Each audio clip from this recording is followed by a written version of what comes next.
Ya, saudara, kita masih di Sapa Bali Pagi Ruang Psikologi dan di sini masih dengan Nitya dan narasumber kita hari ini ada Kak Dia, seorang psikolog klinis anak dan juga remaja. Kita masih akan membahas soal hak anak di masa pandemi COVID-19. Ya Kak, tadi di segmen 1 kita sudah bahas soal anak ya, usia berapa, kemudian tadi juga kita sempat bahas sedikit soal hak untuk hidupnya anak. Dan tadi terakhir kita sempat membahas soal hak untuk tumbuh dan berkembang, tidak hanya fisik tapi juga psikologis. Salah satunya adalah bermain, rekreasi dan sebagainya. Tapi sekarang nih Kak, kita kan di rumah aja nih ya. Di rumah aja, meskipun kita mau menyambut new normal ya, sudah masuk ke fase awal new normal, beberapa tempat rekreasi mungkin sudah buka, tapi kan tentunya kita tetap harus menjaga jarak kayak gitu ya. Nah, yang dalam kondisi seperti ini apakah menjadi hal yang bisa menghambat kita dalam memberikan hak untuk anak itu Kak, yang tumbuh dan berkembang itu? Oke, kalau kita bicara tadi salah satunya adalah hak anak adalah untuk bermain. Memang dalam kondisi pandemi mungkin akan sedikit terbatas, dalam artian bermain dalam skup yang luas gitu ya, di tempat yang banyak. Dengan sosialnya ya. Akan tetapi sebenarnya tetap bisa dilakukan karena kan anak tetap punya kesempatan untuk berada di rumah, kemudian melakukan aktivitas yang dia sukai. Bermain yang menyenangkan buat dia. Bahkan mungkin ini menjadi satu kesempatan justru Nitya untuk orang tua punya waktu lebih banyak dengan anak untuk bermain gitu. Meskipun dalam sisi yang lain dengan kondisi pandemi saat ini memang pelanggaran hak anak untuk bermain, beristirahat, berekreasi tidak hanya karena keterbatasan dari aturan pemerintah terkait dengan pembatasan kondisi untuk berinteraksi secara sosial, tapi waktu orang tua untuk menyediakan ruang bermain itu sendiri. Karena kan balik lagi saat ini kita melihat orang tua juga punya kegiatan tersendiri, pekerjaan yang ada di kantor kemudian dibalikan ke rumah. Waktu bermain anak yang biasanya dilakukan di sekolah bersama teman-teman kemudian hilang, dilakukan harus berada di rumah tanpa teman-teman. Itu kan sebuah perubahan yang cukup signifikan bagi anak tentunya, karena kan perubahan keteraturan aktivitas. Sehingga untuk bermain atau berekreasi di rumah itu bisa dilakukan dengan menyediakan kegiatan-kegiatan. Apalagi saat ini sekolah juga banyak aktivitas juga bisa dilihat secara online. Bahkan untuk pendidikan juga pemerintah juga menyediakan sarana yang cukup bisa diakses lewat televisi ketika belajar, atau misalnya melihat mungkin penggunaan media sosial atau YouTube untuk belajar dan berkegiatan juga mungkin saat ini bisa lebih digunakan secara lebih positif. Berarti memang satu-satunya cara supaya orang tua atau keluarga itu tidak melupakan hak anak untuk tumbuh berkembang khususnya bermain ini adalah mau tidak mau harus terlibat dalam kegiatan mereka di rumah. Salah satunya, atau misalnya menyediakan menyediakan fasilitas atau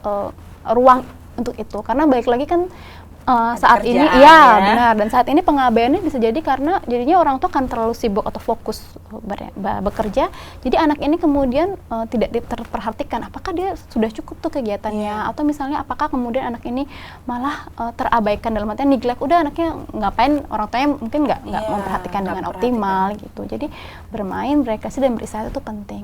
Kalau kita bicara terkait dengan sebelum kondisi pandemi, pelanggaran terhadap hak anak ini kalau kita bicara memang terkait dengan bermain dan beristirahat juga cukup besar nih Tia, di mana apa itu Kak? Salah satunya orang tua menyediakan atau membuat jadwal yang terlalu padat bagi anak untuk melakukan banyak sekali kegiatan tanpa memperhatikan usia dan minat anak itu sendiri. Nah, ini yang banyak kasus ya. Mungkin tujuan awalnya orang tua mengarahkan gitu ya. Tapi ternyata tanpa sadar mengambil hak anak untuk bermain gitu kan. Untuk bermain dan beristirahat. Jadi terlalu banyak waktu yang difokuskan untuk kegiatan-kegiatan yang terkait dengan pendidikan. Atau misalnya hal-hal yang akademis saja. Padahal anak ini kan perlu waktu untuk beristirahat. Saya rasa penentuan jam sekolah itu juga sudah disesuaikan dengan kebutuhan anak. Ketika itu dilakukan kembali terlalu banyak di luar jam sekolah, nah itu sebenarnya anak-anak sudah terkurangi tuh jam istirahatnya. Siang-siang anaknya harus pergi les, malam-malam harus pergi kursus. Saya jadi ingat kecil nih, lesin ini itu gitu. Padahal ada kebutuhan lain juga yang penting buat anak, yaitu dia bersosialisasi, mengembangkan self esteemnya dia, kemudian juga dia untuk punya waktu untuk beristirahat, karena balik lagi fisik dan psikologis itu berjalan seiring. Karena stres yang terlalu tinggi juga tidak akan membuat anak berkembang dengan baik. Berarti ini memang harus diperhatikan juga dengan orang tua. Coba diingat-ingat kembali ya, sebelum pandemi apakah kegiatan anaknya terlalu padat di sekitar akademis saja, tapi mungkin memang pasti niat orang tua sebenarnya yang terbaik ya, Kak, tapi mungkin tanpa sadar itu terjadi. Berarti memang harus orang tua itu bijak menentukan waktu bermain dengan belajar ya Kak ya? Ya, mungkin itu kenapa program ini menurut saya baik untuk menyampaikan ke orang tua terkait dengan hak-hak anak, apalagi kita sudah akan merayakan Hari Anak Nasional tanggal 23. Karena apa? Terkadang orang tua tidak sadar bahwa pilihan yang dia buat ternyata melanggar hak anak itu sendiri. Padahal kan tadi seperti yang Nita sampaikan, tujuannya sebenarnya baik loh, tujuannya untuk ingin anak kemudian berkembang dengan berbagai macam kemampuan. Padahal balik lagi, apakah hak-hak dasar anak ini sudah terpenuhi atau belum? Betul, hak-hak untuk bermain. Ternyata anak itu punya hak bermain juga. Ya, kalaupun misalkan Senin sampai Jumat gitu ada lesnya gitu, kurang lebih kayak 1 minggu berarti bolehlah anak-anak free gitu ya kalau ya, atau balik lagi ditanyakan ke anak. Nanti mungkin setelah hak untuk tumbuh dan berkembang, ada hak untuk berpartisipasi di akhir kan. Nah, itu salah satunya adalah anak-anak harus diberikan wadah gitu ya, untuk menyampaikan apakah dia memang ingin berpartisipasi dalam kegiatan itu, apakah anak memang secara sadar memang menyukai aktivitas itu sebagai sebuah hobi, sehingga ketika melakukannya itu bermain, bukan paksaan. Ada orang yang pergi kursus musik karena menyukai, ya itu bermain. Tapi bagi sebagian anak mungkin itu adalah bentuk dari aktivitas yang tidak dia sukai. Itu nanti nyambung di anak yang lainnya ya, benar, tapi memang tapi kalau kita lihat lagi di masa pandemi sekarang, di rumah aja, betul tadi ya yang sudah disampaikan oleh Kak Dia ya, justru itu adalah momen gitu untuk orang tua dan anak supaya bisa lebih dekat gitu ya Kak ya. Bisa jadi momen untuk lebih dekat, bisa jadi kalau berdasarkan KPAI menyampaikan justru pelanggaran terhadap hak anak, khususnya hak yang ketiga yaitu hak perlindungan. Hak perlindungannya itu ada di data juga ternyata. KPAI menyampaikan justru di era masa pandemi ini hak perlindungan pada anak itu justru banyak dilanggar. Karena banyak ada kekerasan secara domestik yang terjadi. Tidak hanya di Indonesia, bahkan di beberapa negara lain seperti Cina, Amerika, hal tersebut terjadi. Karena apa?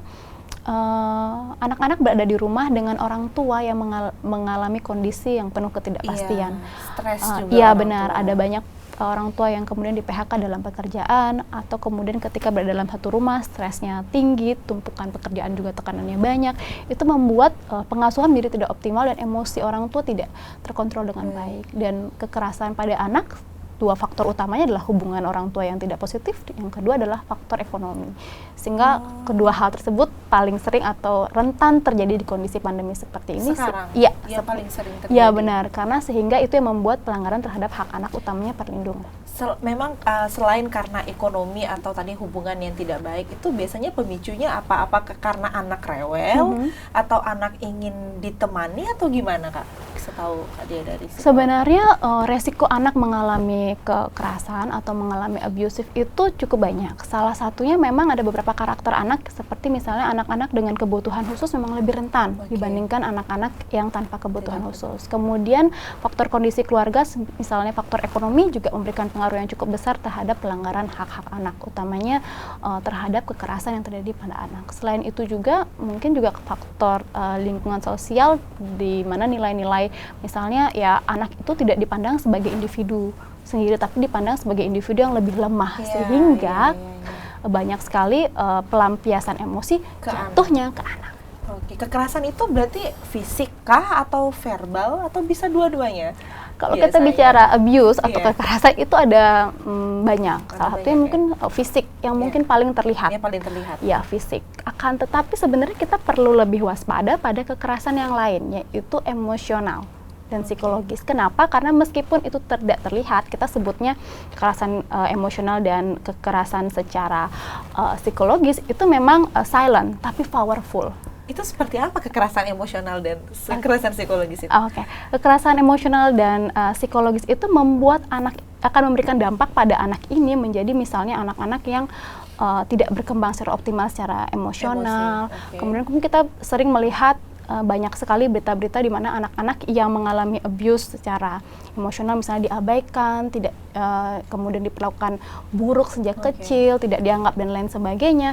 Itu kemudian ketika besar memiliki potensi untuk melakukan banyak sekali pelanggaran baik secara hukum maupun norma-norma sosial. Berarti dia lebih agresif gitu ya Kak ya? Iya, bisa jadi terhadap, karena apa?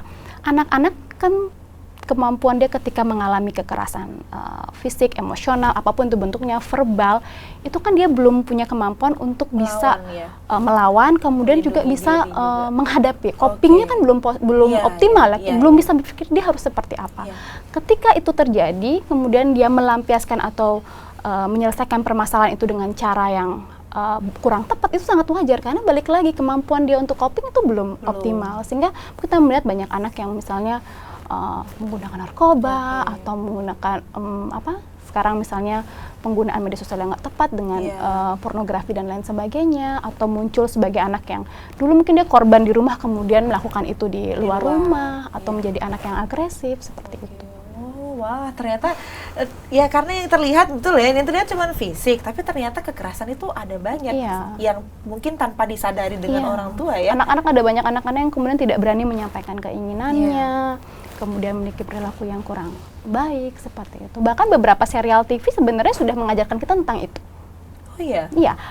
Menonton film misalnya Joker, kita melihat masa kecil Joker yang sangat buruk abusive yang dialami tidak hanya terkait abusive secara fisik, tapi juga emosional. Kita lihat diabaikan, diintimidasi oleh orang-orang, perasaan tidak nyaman. Itu yang kemudian men-trigger dia untuk menjadi perilaku yang negatif. Itu. Begitu. Jadi bisa lebih dipahami ya mungkin dengan contoh seperti itu. Jadi lebih terbuka juga, kita tidak hanya memperhatikan anak supaya menghindari kekerasan fisik, tapi juga verbal atau emosional itu tadi ya diabaikan dan sebagainya. Dan tadi juga kita sempat bahas tentang hak anak yang keempat itu tadi, ada hak berpartisipasi juga. Benar-benar. Ya, yang memang di mana anak-anak juga ternyata punya hak untuk mengungkapkan dia ingin berpartisipasi dalam sebuah kelompok atau kegiatan atau tidak. Tapi kita akan bahas setelah segmen yang satu ini Kak ya. Saudara, kita masih akan membahas tentang hak-hak anak ya, terutama di masa pandemi COVID-19 ini. Tapi setelah yang satu ini, untuk itu jangan kemana-mana, tetap di Sapa Bali Pagi Ruang Psikologi.